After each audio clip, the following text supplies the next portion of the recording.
let me study that the liberalization policy was introduced in different sectors of the economy or the various sectors of the economy, such as it was introduced, the liberalization was introduced under industrial sector, financial sector, the fiscal sector, external sector, the trade and investment sector, etc. So, ಈ ಎಲ್ಲ ವಲಯಗಳಲ್ಲಿ ಉದಾರೀಕರಣ ನೀತಿಯನ್ನು ಭಾರತದ ಅರ್ಥವ್ಯವಸ್ಥೆಯಲ್ಲಿ ಬೇರೆ ಬೇರೆ ವಲಯಗಳಲ್ಲಿ ಜಾರಿಗೆ ತರಲಾಯಿತು.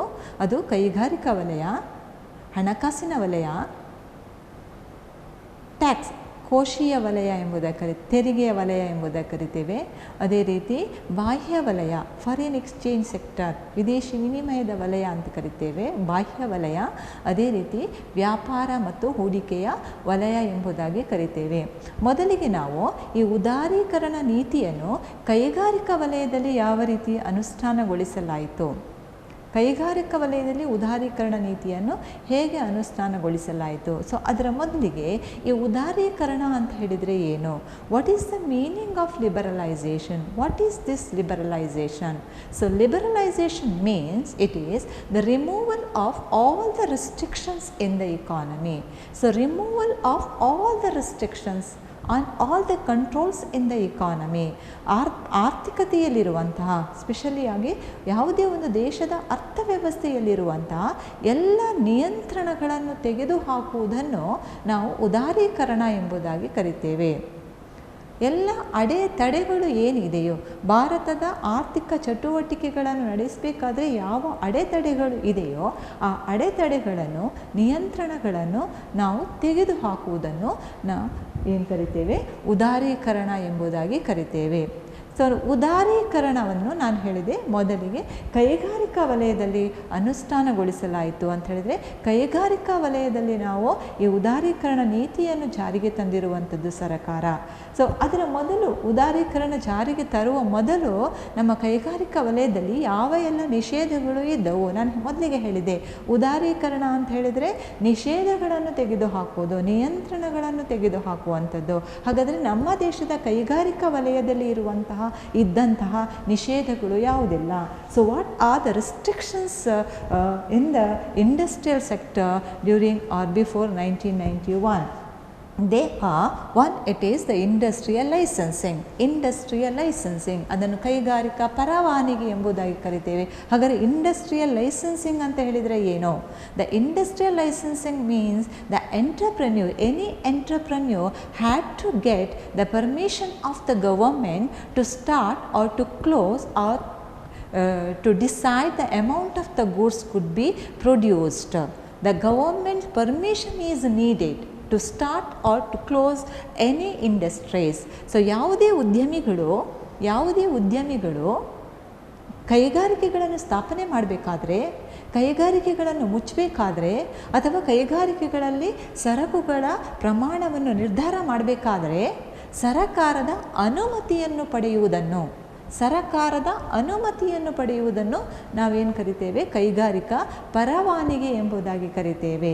ಸೊ ನಮ್ಮ ದೇಶದಲ್ಲಿ 1991ನೇ ಇಸವಿಯ ಮೊದಲು ಭಾರತ ದೇಶದಲ್ಲಿ ಯಾವುದೇ ಕೈಗಾರಿಕೆಗಳನ್ನು ಸ್ಥಾಪನೆ ಮಾಡಬೇಕಾದ್ರೂ ಮುಚ್ಚಬೇಕಾದ್ರೂ ಕೂಡ ನಾವು ಏನು ಮಾಡಬೇಕು, ಸರಕಾರದ ಅನುಮತಿಯನ್ನು ಪಡೆದುಕೊಳ್ಳಬೇಕಾಗಿತ್ತು. ಎನದರ್ ರಿಸ್ಟ್ರಿಕ್ಷನ್, ಇನ್ನೊಂದು ನಿಷೇಧ ಅಂತ ಹೇಳಿದರೆ, that is the private sector. In many industries private sector was not allowed. Private sector, the opportunities were not given to the private sector to set up any industries. ಯಾವುದೇ ಕೈಗಾರಿಕೆಗಳನ್ನು, ಹಲವು ಕೈಗಾರಿಕೆಗಳನ್ನು ಸ್ಥಾಪನೆ ಮಾಡಲಿಕ್ಕೆ ಸರ್ಕಾರ ಖಾಸಗಿ ವ್ಯಕ್ತಿಗಳಿಗೆ, ಖಾಸಗಿ ವಲಯಗಳಿಗೆ ಅವಕಾಶವನ್ನು ನೀಡಲಿಲ್ಲ. ಅಂದರೆ ಹೆಚ್ಚಿನ ಕೈಗಾರಿಕೆಗಳು, ಹೆಚ್ಚಿನ ಉದ್ಯಮಗಳು ನಮ್ಮ ದೇಶದಲ್ಲಿ ಸರ್ಕಾರದ ಅಧೀನದಲ್ಲಿಯೇ ಇದ್ದವು, ಸಾರ್ವಜನಿಕ ವಲಯದಲ್ಲಿಯೇ ಇದ್ದವು ಅಂತ ಹೇಳಿದರೆ ಖಾಸಗಿ ವಲಯಗಳಿಗೆ ಅವಕಾಶಗಳು ಇರಲಿಲ್ಲ. Then the third one, some goods could be produced only in a small scale industries. Some goods could be produced only in a small scale industries. ಕೆಲವು ಸರಕುಗಳನ್ನು ಸಣ್ಣ ಕೈಗಾರಿಕೆಗಳಿಗೆ ಮಾತ್ರ ಉತ್ಪಾದನೆ ಮಾಡುವ ಅವಕಾಶವನ್ನು ನೀಡಿರುವಂಥದ್ದು. ಅಂತ ಹೇಳಿದರೆ ನಮ್ಮ ದೇಶದಲ್ಲಿ ಕೆಲವು ಕೈಗಾರಿಕಾ ವಸ್ತುಗಳನ್ನು ಉತ್ಪಾದನೆ ಮಾಡಬೇಕಾದ್ರೆ ಸಣ್ಣ ಕೈಗಾರಿಕೆಗಳು ಮಾತ್ರ ಮಾಡಬೇಕು. ಅಂತಹ ವಸ್ತುಗಳನ್ನು ರಿಸರ್ವ್ ಆಗಿರುವಂಥ ಸಣ್ಣ ಕೈಗಾರಿಕೆಗಳಿಗೆ ಮೀಸಲಾಗಿರುವಂಥ ವಸ್ತುಗಳ ಉತ್ಪಾದನೆಯನ್ನು ದೊಡ್ಡ ಕೈಗಾರಿಕೆಗಳು ಏನು ಮಾಡುವ ಹಾಗೆ ಇಲ್ಲ, ಉತ್ಪಾದನೆ ಮಾಡುವ ಹಾಗೆ ಇರಲಿಲ್ಲ. ಅದು ಒಂದು restriction. So some goods are only reserved for the small scale industries to produce. Then one more restrictions in the industrial sector was that it is the control on price fixation and the determination of some of the selected industrial product. Control on price fixation and determination of some selected industrial products. ಕೆಲವು ಆಯ್ದ ಸರಕುಗಳ, ಕೆಲವು ಆಯ್ದ ಕೈಗಾರಿಕಾ ವಸ್ತುಗಳ ಬೆಲೆಯ ನಿರ್ಧಾರ ಮತ್ತು ವಿತರಣೆಯು ಸಾರ್ವಜನಿಕ ವಲಯದ ನಿಯಂತ್ರಣದಲ್ಲಿ ಇರುವಂಥದ್ದು ಅಥವಾ ಸರಕಾರದ ನಿಯಂತ್ರಣಕ್ಕೆ ಒಳಪಟ್ಟಿರುವಂಥದ್ದು. ಸೊ ಅದರ ಮೇಲೆ ನಿಯಂತ್ರಣವನ್ನು ಹೇರಿರುವಂಥದ್ದು. ಯಾವುದೇ ಕೈಗಾರಿಕಾ ಉದ್ಯಮಿಗೆ ತನ್ನ ವಸ್ತುಗಳ ಮೇಲೆ ತನ್ನ ವಸ್ತುವಿನ ಬೆಲೆಯನ್ನು ನಿರ್ಧಾರ ಮಾಡುವ, ಬೆಲೆಯನ್ನು ನಿಗದಿಪಡಿಸುವಂತಹ ಅಧಿಕಾರ ಇರಲಿಲ್ಲ. ಸೊ ಇಂತಹ ನಿಷೇಧಗಳು 1991 ಇಸವಿಯ ಮೊದಲು ನಮ್ಮ ದೇಶದ ಕೈಗಾರಿಕಾ ವಲಯದಲ್ಲಿ ಇದ್ದಿರುವಂಥದ್ದು. ಆದರೆ that after the introduction of the new economic policy or after the introduction of the liberalization policy in the industrial sector, there were some of the changes or there were some of the reform were undertaken. They are ಈ ಉದಾರೀಕರಣ ನೀತಿಯನ್ನು ಕೈಗಾರಿಕಾ ವಲಯದಲ್ಲಿ ಅನುಷ್ಠಾನಗೊಳಿಸಿದ ನಂತರ, ಜಾರಿಗೆ ತಂದ ನಂತರ ಕೈಗಾರಿಕಾ ವಲಯದಲ್ಲಿ ಹಲವಾರು ಸುಧಾರಣೆಗಳು ಆದವು, ಹಲವಾರು ಬದಲಾವಣೆಗಳಾದವು. ಅಂತ ಹೇಳಿದರೆ ಈ ಎಲ್ಲ ನಿಷೇಧಗಳನ್ನು ಸರ್ಕಾರ ಏನು ಮಾಡಿರುವಂಥದ್ದು, ತೆಗೆದು ಹಾಕಬೇಕಾಯಿತು. ಆ ನಿಷೇಧಗಳನ್ನು, ಯಾವ ಎಲ್ಲ ನಿಷೇಧಗಳನ್ನು ಸರ್ಕಾರ ತೆಗೆದು ಹಾಕಿರುವಂದರೆ, ಒಂದು delicensing of the industries. Delicensing of the industries ಕೈಗಾರಿಕಾ ಪರವಾನಗಿಯ ರದ್ದತಿ ಎಂಬುದಾಗಿ ಕರಿತೇವೆ. ಕೈಗಾರಿಕಾ ಪರವಾನಗಿಯ ರದ್ದತಿ. The government removed all the industrial licensing required for the establishment or to start and close of the industries. ಕೆಲವು ಕೈಗಾರಿಕೆಗಳನ್ನು ಸ್ಥಾಪನೆ ಮಾಡಬೇಕಾದಲ್ಲಿ ಅಥವಾ ಕೆಲವು ಕೈಗಾರಿಕೆಗಳನ್ನು ಮುಚ್ಚಬೇಕಾದಲ್ಲಿ ಸರಕಾರದ ಪರವಾನಗಿಯ ಅಗತ್ಯ ಇತ್ತು, ಸರಕಾರದ ಅನುಮತಿಯ ಅಗತ್ಯ ಇತ್ತು. ಆದರೆ 1991 ಇಸವಿಯ ನಂತರ, ಆರ್ಥಿಕ ಸುಧಾರಣೆಯ ನಂತರ, ಈ ಕೆಲವು ಕೈಗಾರಿಕೆಗಳ ಸ್ಥಾಪನೆಯನ್ನು ಬಿಟ್ಟು except some of the industries such as the cigarette producing and alcohol producing and some of the hazardous chemicals, industrial explosives, then the drugs and pharmaceuticals, then some of the electronics. So all such goods, goods which are produced by the industry should take or must take permission of the government. ನಾನು ಹೇಳಿದೆ ಮೊದಲಿಗೆ, ಕೆಲವು ಸರಕುಗಳನ್ನು ಉತ್ಪಾದನೆ ಮಾಡುವ ಕೈಗಾರಿಕೆಗಳನ್ನು ಬಿಟ್ಟು, ಕೆಲವು ಸರಕುಗಳು ಅಂತ ಹೇಳಿದರೆ ಈ ಏನು ಆಲ್ಕೋಹಾಲಿಕ್ ಮದ್ಯಪಾನವನ್ನು ತಯಾರಿಸುವಂತಹ ಕೈಗಾರಿಕೆಗಳು ಇರ್ಬೋದು, ಅಥವಾ ಸಿಗರೇಟನ್ನು ಉತ್ಪಾದನೆ ಮಾಡುವ ಕೈಗಾರಿಕೆಗಳು, ಅಥವಾ ರಾಸಾಯನಿಕವಾದ ಕೆಮಿಕಲ್ಸ್ಗಳನ್ನು, ಏನು ಅಪಾಯಕಾರಿಯಾದ ರಾಸಾಯನಿಕಗಳನ್ನು, ಹೆಜಾರ್ಡಸ್ ಕೆಮಿಕಲ್ಸ್ ಅಂತ ಕರಿತೇವೆ, ಈ ಹಾನಿಕಾರಕವಾದ ಒಂದು ರಾಸಾಯನಿಕಗಳನ್ನು ತಯಾರು ಮಾಡುವಂತಹ ಕೈಗಾರಿಕೆಗಳಾಗಿರ್ಬೋದು, ಅಥವಾ ಕೈಗಾರಿಕಾ ಸ್ಫೋಟಕಗಳನ್ನು ತಯಾರಿಸುವಂಥದ್ದಾಗಿರ್ಬೋದು, ಅಥವಾ ಕೆಲವು ಔಷಧಗಳನ್ನು ತಯಾರಿಸುವಂಥದ್ದು, ಡ್ರಗ್ಸ್ ಆ್ಯಂಡ್ ಫಾರ್ಮಸ್ಯೂಟಿಕಲ್ಸ್ ಅಂತ ಕರಿತೇವೆ, ಅಥವಾ ಕೆಲವು ಇಲೆಕ್ಟ್ರಾನಿಕ್ ಗೂಡ್ಸ್ಗಳು, ಈ ಎಲೆಕ್ಟ್ರಾನಿಕ್ಸ್ ಸರಕುಗಳನ್ನು ಉತ್ಪಾದನೆ ಮಾಡುವಂಥದ್ದಾಗಿರಬಹುದು. ಸೊ ಇಂತಹ ಕೈಗಾರಿಕೆಗಳನ್ನು ಸ್ಥಾಪನೆ ಮಾಡಬೇಕಾದರೆ ಈಗಲೂ ಕೂಡ ಸರಕಾರದ ಅನುಮತಿ ಬೇಕು, ಇಂಡಸ್ಟ್ರಿಯಲ್ ಲೈಸೆನ್ಸಿಂಗ್ ಬೇಕು. ಆದರೆ ಇದನ್ನು ಬಿಟ್ಟು other than all these industries the government given the permission to start any industry. So ಇಂತಹ ಕೈಗಾರಿಕೆಗಳನ್ನು ಬಿಟ್ಟು ಬೇರೆ ಎಲ್ಲ ಕೈಗಾರಿಕೆಗಳನ್ನು ಭಾರತ ದೇಶದಲ್ಲಿ ಸ್ಥಾಪನೆ ಮಾಡಬೇಕಾದರೆ ಸರಕಾರದ ಅನುಮತಿಯ ಅಗತ್ಯ ಇಲ್ಲ 1991 ನಂತರ. ಅದು ಒಂದು.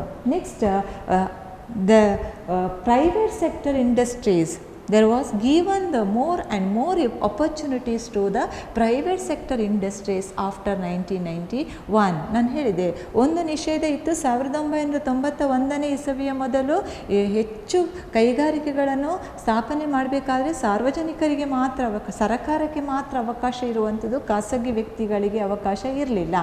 ಆದರೆ ಈ ನೂತನ ಆರ್ಥಿಕ ನೀತಿಯ ನಂತರ ಆ ಖಾಸಗಿ ವ್ಯಕ್ತಿಗಳಿಗೆ ಹೆಚ್ಚಿನ ಅವಕಾಶವನ್ನು ಒದಗಿಸಲಾಯಿತು. ಖಾಸಗಿ ವ್ಯಕ್ತಿಗಳು ಕೂಡ ಏನು ಮಾಡ್ಬೋದು, ಕೈಗಾರಿಕೆಗಳನ್ನು ಸ್ಥಾಪನೆ ಮಾಡುವ ಅವಕಾಶವನ್ನು ಪಡೆದುಕೊಂಡಿರುವಂಥದ್ದು. ಅಂದರೆ ಮೊದಲು 1991ನೇ ಇಸವಿಯ ನಂತರ ಕೆಲವು 17 ಕೈಗಾರಿಕೆಗಳನ್ನು, so 17 industries where only reserved for the public sector industries, that the number was reduced. Now it is 3 industries, 3 public sector industries. The public, that is the industries which are reserved for the public sector, now it is only 3. ಈಗ ಇರುವಂತಹ 17 ಕೈಗಾರಿಕೆಗಳು ಸಾರ್ವಜನಿಕ ವಲಯದಲ್ಲಿ ಇದ್ದವು. ಆದರೆ 17 ಇದ್ದಂತಹ ಸಂಖ್ಯೆ ಈಗ ಇತ್ತೀಚೆಗೆ 3ಕ್ಕೆ ಇರುವಂಥದ್ದು. 3 ಕೈಗಾರಿಕೆಗಳನ್ನು ಸಾರ್ವಜನಿಕ ವಲಯಕ್ಕೆ ಮಾತ್ರ ಮೀಸಲಾಗಿ ಇರುವಂಥದ್ದು.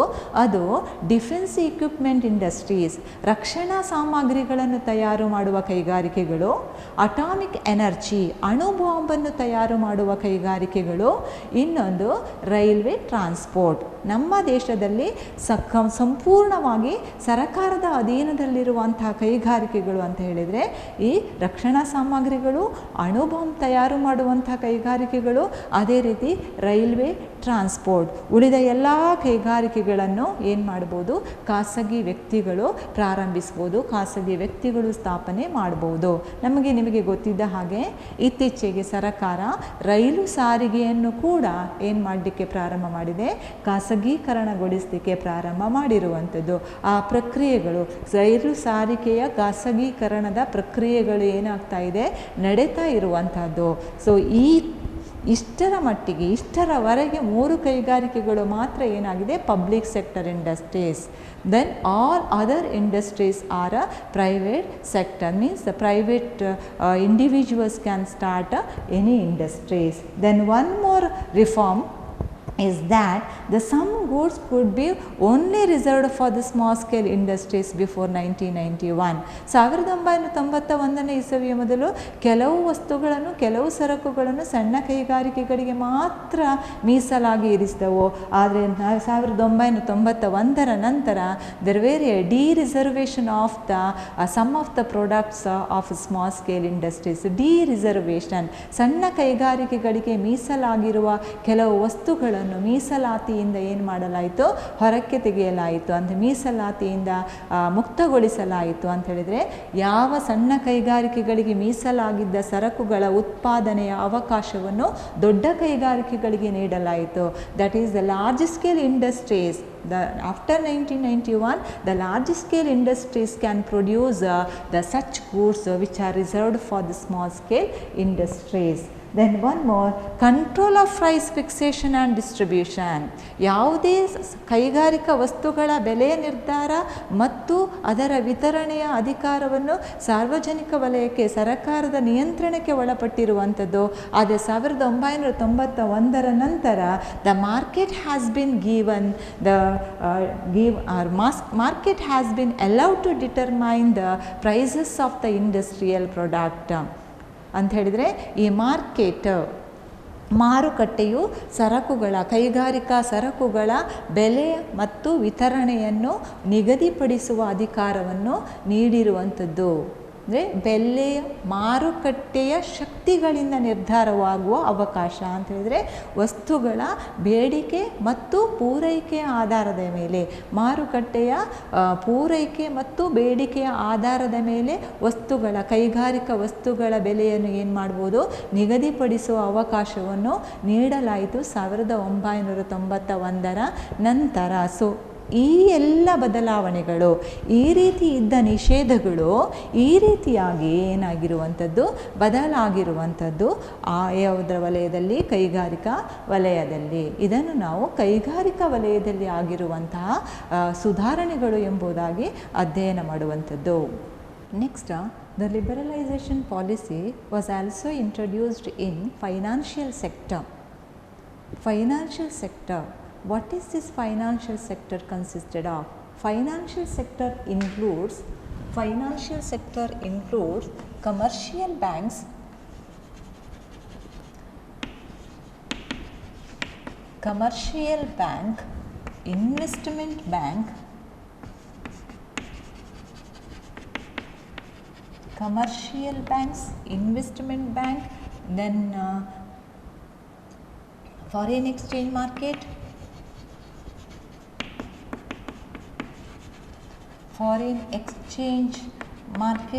stock exchange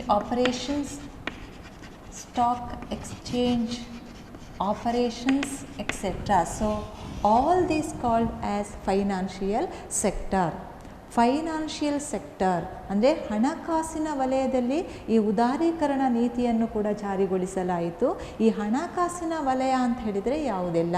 ಹಣಕಾಸಿನ ವಲಯ ಅಂತ ಹೇಳಿದರೆ ಈ ವಾಣಿಜ್ಯ ಬ್ಯಾಂಕುಗಳು, ಹೂಡಿಕೆಯ ಬ್ಯಾಂಕುಗಳು, ವಿದೇಶಿ ವಿನಿಮಯ ಮಾರುಕಟ್ಟೆಗಳು, ಫಾರಿನ್ ಎಕ್ಸ್ಚೇಂಜ್ ಮಾರ್ಕೆಟ್, ವಿದೇಶಿ ವಿನಿಮಯ ಮಾಡುವಂತಹ ಮಾರುಕಟ್ಟೆಗಳು, ಅದೇ ರೀತಿ ಸ್ಟಾಕ್ ಎಕ್ಸ್ಚೇಂಜ್ ಮಾರ್ಕೆಟ್ ಅಂತ ಕರಿತೀವಿ. ಸ್ಟಾಕ್ ಎಕ್ಸ್ಚೇಂಜ್, ಸ್ಟಾಕಿನ ಬಗ್ಗೆ, ಷೇರುಗಳ ಬಗ್ಗೆ ವ್ಯವಹಾರ ಮಾಡುವಂತಹ ಮಾರುಕಟ್ಟೆಗಳು, ಇವುಗಳೆಲ್ಲವನ್ನು ಒಟ್ಟಾಗಿ ನಾವು ಹಣಕಾಸಿನ ವಲಯ ಎಂಬುದಾಗಿ ಕರಿತೇವೆ.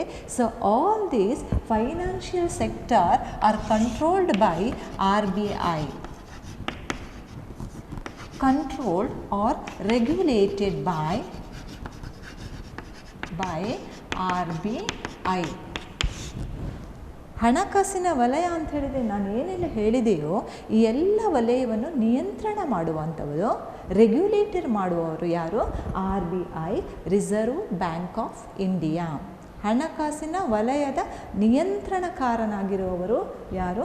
RBI ಎಂಬುದಾಗಿ ಕರ್ತೇವೆ. So RBI regulating all the financial activities or all the financial sectors of the economy.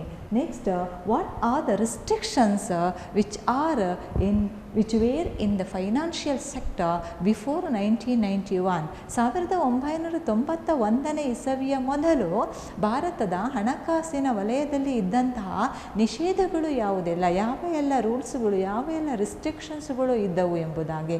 So one restriction was that all banks and financial institutions were controlled by RBI or were regulated by RBI through the norms and regulations of the RBI. ಈ RBI ತನ್ನ rules ಮತ್ತು ರೆಗ್ಯುಲೇಷನ್ಸ್ಗಳಿಂದ, ತನ್ನ ನೀತಿ ನಿಯಮಗಳ ಅಂಡರಲ್ಲಿ ಎಲ್ಲ ಬ್ಯಾಂಕುಗಳನ್ನು, ಎಲ್ಲ ಹಣಕಾಸಿನ ಸಂಸ್ಥೆಗಳನ್ನು ಏನು ಮಾಡ್ತಾ ಇತ್ತು? ನಿಯಂತ್ರಣದಲ್ಲಿ ಇಟ್ಕೊಳ್ತಾ ಇತ್ತು.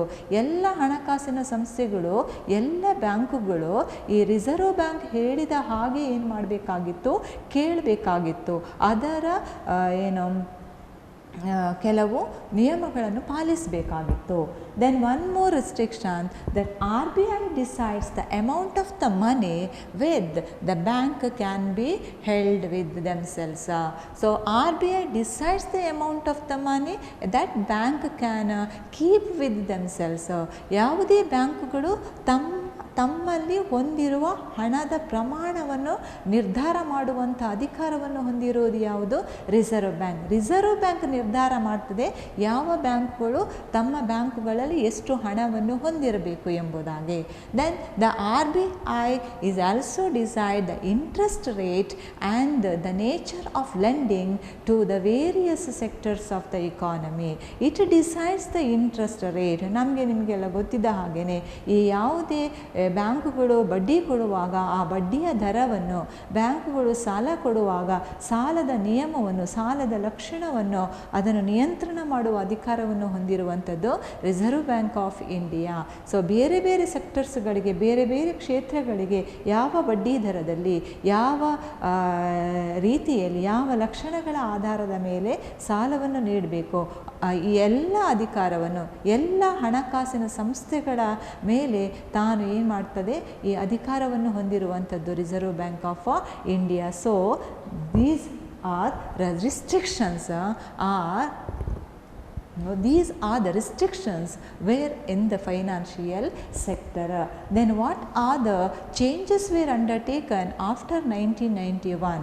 ಅಂದರೆ 1991ನೇ ಇಸವಿಯ ನಂತರ ಉದಾರೀಕರಣ ನೀತಿಯನ್ನು ಹಣಕಾಸಿನ ವಲಯದಲ್ಲಿ ಜಾರಿಗೊಳಿಸಿದ ನಂತರ ಯಾವ ಎಲ್ಲ ಬದಲಾವಣೆಗಳು ಆಗಿರುವಂಥದ್ದು. So one of the reform is that is reduce the role of the RBI from the regulator to the facilitator. To regulate the role of the RBI from the regulator to the facilitator. So RBIನ ಪಾತ್ರವನ್ನು ನಿಯಂತ್ರಣಕಾರರಿಂದ ಸಹಾಯಕನಾಗಿ ಏನು ಮಾಡುವಂಥದ್ದು ಬದಲಾಯಿಸಲಾಗಿರುವಂಥದ್ದು. ನಾವು ಮೊದಲಿಗೆ ತಿಳಿದುಕೊಂಡಿದ್ದೇವೆ ಏನಂತ, ಈ ಎಲ್ಲ ಹಣಕಾಸಿನ ವ್ಯವಹಾರಗಳನ್ನು, ಎಲ್ಲ ಹಣಕಾಸಿನ ಸಂಸ್ಥೆಗಳನ್ನು ಸಂಪೂರ್ಣವಾಗಿ ನಿಯಂತ್ರಣ ಮಾಡುವಂಥದ್ದು ರಿಸರ್ವ್ ಬ್ಯಾಂಕ್ ಆಫ್ ಇಂಡಿಯಾ.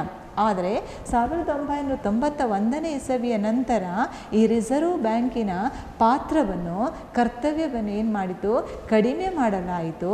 ಅದನ್ನು ನಿಯಂತ್ರಣಕಾರನಿಂದ ಸಹಾಯಕನನ್ನಾಗಿ ಬದಲಾಯಿಸುವಂಥದ್ದು. Which was change the regulator from the regulator to the facilitator ಅಂತ ಕರಿತೇವೆ. Then one more is that the liberalization or the new economic policy led to the establishment of private sector banks. Private sector banks, ಹೆಚ್ಚು ಖಾಸಗಿ ವಲಯಗಳ ಬ್ಯಾಂಕುಗಳ ಅಥವಾ ಖಾಸಗಿ ಬ್ಯಾಂಕುಗಳ ಸ್ಥಾಪನೆಗೆ ಅವಕಾಶವನ್ನು ನೀಡಲಾಯಿತು ಹೊಸ ಅಥವಾ ನೂತನ ಆರ್ಥಿಕ ನೀತಿಯಿಂದಾಗಿ. ನಾವು ನೋಡಿರ್ಬೋದು, ನಮ್ಮ ಸುತ್ತಮುತ್ತಲ ಕೆಲವು ನ್ಯಾಷನಲೈಸ್ಡ್ ಬ್ಯಾಂಕ್ಸ್ಗಳು ಇರ್ತದೆ, ರಾಷ್ಟ್ರೀಕೃತ ಬ್ಯಾಂಕುಗಳು ಇರ್ತದೆ, ಸರ್ಕಾರದ ಅಧೀನದಲ್ಲಿರುವಂಥ ಬ್ಯಾಂಕುಗಳು ಇರ್ತದೆ. ರಾಷ್ಟ್ರೀಕೃತ ಬ್ಯಾಂಕುಗಳು ಅದು ಏನಾಗಿರ್ಬೋದು, ಇತ್ತೀಚೆಗೆ ಕೆಲವು ರಾಷ್ಟ್ರೀಕೃತ ಬ್ಯಾಂಕುಗಳು ಒಂದು ಬ್ಯಾಂಕುಗಳೊಂದಿಗೆ ಇನ್ನೊಂದು ಬ್ಯಾಂಕುಗಳು ಏನಾಗಿದೆ, ಮರ್ಜ್ ಆಗಿರುವಂಥದ್ದು. ಸೊ ಸಿಂಡಿಕೇಟ್ ಬ್ಯಾಂಕ್ಗಳನ್ನು ನಾವೇನು ಕರಿತೇವೆ, ಕೆನರಾ ಬ್ಯಾಂಕೊಂದಿಗೆ ಮರ್ಜ್ ಆಗಿದೆ ಎಂಬುದಾಗಿ ವಿಲೀನಗೊಂಡಿರುವಂಥದ್ದು. ವಿಜಯ ಬ್ಯಾಂಕ್ ಆಫ್ ಬರೋಡಾದೊಂದಿಗೆ ವಿಲೀನಗೊಂಡಿರುವಂಥದ್ದು. ಅಂಥ ಬ್ಯಾಂಕ್ಗಳು ನ್ಯಾಷನಲೈಸ್ಡ್ ಬ್ಯಾಂಕ್ ಅಂತ ಕರಿತೇವೆ, ರಾಷ್ಟ್ರೀಕರಣ ಬ್ಯಾಂಕುಗಳು ಅಂತ ಕರಿತೇವೆ. ಅದೇ ರೀತಿ ಅದನ್ನು ಪಬ್ಲಿಕ್ ಸೆಕ್ಟರ್ ಬ್ಯಾಂಕ್ಸ್ ಅಂತಲೂ ಕರಿತೇವೆ. ಆದರೆ 1991ನೇ ಇಸವಿಯ ನಂತರ ಖಾಸಗಿಯವರಿಗೆ ಬ್ಯಾಂಕುಗಳನ್ನು ಸ್ಥಾಪನೆ ಮಾಡುವ ಅವಕಾಶವನ್ನು ನೀಡಿರುವಂಥದ್ದು. ತದನಂತರ ನಮ್ಮ ದೇಶದಲ್ಲಿ ಖಾಸಗಿ ಬ್ಯಾಂಕುಗಳು ಹೆಚ್ಚು ಅಸ್ತಿತ್ವಕ್ಕೆ ಬಂದವು ಅಂತ ಹೇಳಿದರೆ ICI ಬ್ಯಾಂಕುಗಳು, ಪ್ರೈವೇಟ್ ಸೆಕ್ಟರ್ ಬ್ಯಾಂಕ್ಸ್ ಅಂತಂದರೆ ICI. ಸೊ ICICI ಬ್ಯಾಂಕ್ ಅಂತ ನೀವು ಕೇಳಿರ್ಬೋದು ಮಕ್ಕಳೇ, ಅದನ್ನು ನಾವು ಪ್ರೈವೇಟ್ ಬ್ಯಾಂಕ್ ಅಂತ ಕರಿತೇವೆ. ಅದೇ ರೀತಿ ಎಸ್ ಬ್ಯಾಂಕ್ ಅಂತ ಕೇಳಿರ್ಬೋದು. ಎಸ್ ಬ್ಯಾಂಕ್ ಎಂಬುದಾಗಿ ಪ್ರೈವೇಟ್ ಖಾಸಗಿ ಬ್ಯಾಂಕುಗಳು. HDFC ಬ್ಯಾಂಕ್ ಆಗಿರ್ಬೋದು, ಅಥವಾ ಕರ್ನಾಟಕ ಬ್ಯಾಂಕ್ ಲಿಮಿಟೆಡ್ ಆಗಿರ್ಬೋದು. ಕರ್ನಾಟಕ ಬ್ಯಾಂಕ್ ಲಿಮಿಟೆಡ್ ಇವುಗಳೆಲ್ಲವನ್ನು ನಾವು ಖಾಸಗಿ ಬ್ಯಾಂಕುಗಳಿಗೆ ಉದಾಹರಣೆಯಾಗಿ ಕೊಡ್ಬೋದು. ಸೊ ಸುಧಾರಣೆಯ ಕಾಲದಲ್ಲಿ, ಸುಧಾರಣೆಯ ನಂತರದಲ್ಲಿ ನಮ್ಮ ದೇಶದಲ್ಲಿ ಖಾಸಗಿ ಬ್ಯಾಂಕುಗಳ ಸ್ಥಾಪನೆಗೆ ಅವಕಾಶ ನೀಡಲಾಯಿತು. Then one more reform is that is after the introduction of the new economic policy, the foreign direct investment in banks were raised around 74%, which was raised 74%. Foreign direct investment can be used in our banks.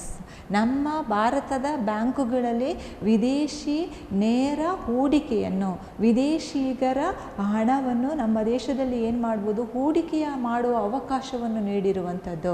So ಬ್ಯಾಂಕುಗಳಲ್ಲಿ ವಿದೇಶಿ ನೇರ ಹೂಡಿಕೆಯ ಪ್ರಮಾಣ 74%ಗೆ ಏನಾಯಿತು, ಹೆಚ್ಚಾಗಿರುವಂಥದ್ದು. Foreign direct investment in banks were raised through or around 74%. Then one more reform is that those who were fulfilled the condition of the Reserve Bank of India, they were given the freedom to establish their branches without the approval of the Reserve Bank of India, without the permission of the Reserve Bank of India ಅಂತ ಹೇಳಿದರೆ, ಯಾವುದೇ reserve ಬ್ಯಾಂಕಿನ ಯಾವುದೇ ಅನುಮತಿ ಇಲ್ಲದೆ ಅಂತ ಹೇಳಿದರೆ ಕೆಲವು ರಿಸರ್ವ್ ಬ್ಯಾಂಕ್ ಕೆಲವು ಕಂಡೀಷನ್ಸ್ಗಳನ್ನು ಹಾಕ್ತದೆ. ಯಾವ ಬ್ಯಾಂಕುಗಳು ರಿಸರ್ವ್ ಬ್ಯಾಂಕಿನ ಷರತ್ತುಗಳನ್ನು ಈಡೇರಿಸಿರ್ತದೆಯೋ ಅಂತಹ ಬ್ಯಾಂಕ್ಗಳು ತಮ್ಮ ಬ್ರಾಂಚಸ್ಗಳನ್ನು, ತಮ್ಮ ಬ್ಯಾಂಕಿನ ಶಾಖೆಗಳನ್ನು ಬೇರೆ ಬೇರೆ ಕಡೆಗಳಲ್ಲಿ ಸ್ಥಾಪನೆ ಮಾಡುವ ಅವಕಾಶವನ್ನು ಏನು ಮಾಡಿತು, ನೀಡಿರುವಂಥದ್ದು. Those banks which were fulfil the conditions of the reserve bank of India, they can establish they can set up their bank branches without the permission of the Reserve Bank of India. Then one more we can say the foreign institutional investors, FII ಅಂತ ಕರಿತೇವೆ. Foreign institutional investors, ವಿದೇಶಿ ಸಾಂಸ್ಥಿಕ ಹೂಡಿಕೆದಾರರು ಅಂತ ಕರೆಯುವಂಥದ್ದು.